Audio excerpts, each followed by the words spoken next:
My research group are interested very much in the production of green hydrogen.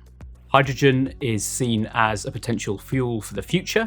So when hydrogen is burnt, it doesn't produce any CO2. So there is direct relevance between using hydrogen fuel and reducing our CO2 emissions.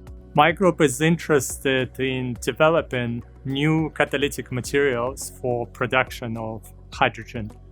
Hydrogen is key for achieving net zero targets because we can use it as an excellent fuel, which is very flexible, which doesn't produce any carbon dioxide.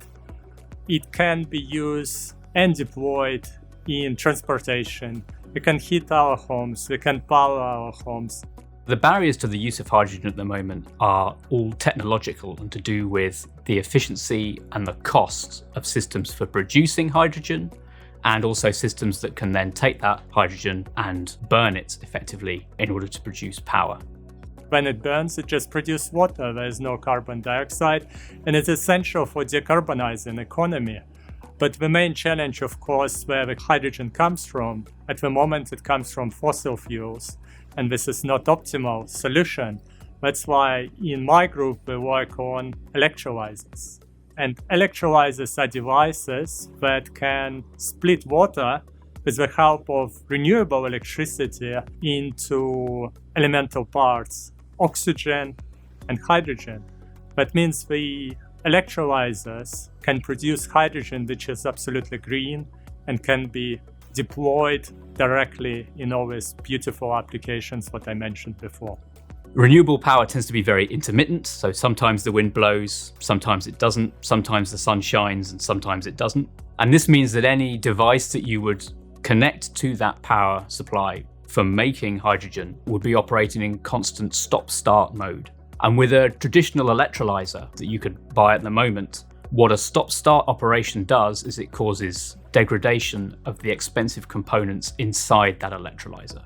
So we work on making new electrolyzers that do not suffer from those issues.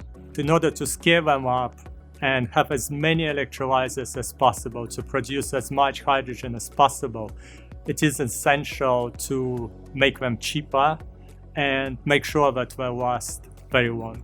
To make them cheaper, it's important to replace platinum group metals. What I use at the moment in electrolyzers, platinum and iridium, are rare and very expensive metals, and replacing them with better options would be very important. This is where the catalytic materials, what we are developing, come into play, and they should be cheaper and better than platinum group metals.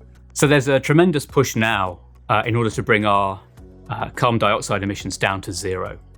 And that means that we will have to use more hydrogen for sectors that we cannot decarbonize through simply using electricity. So in the future years, we will all benefit from having hydrogen as a clean burning fuel. So you will get on a plane and it will be powered by hydrogen. Long distance trains will be powered by hydrogen. Buses and trucks will be powered by hydrogen. All of these replacing fossil fuels.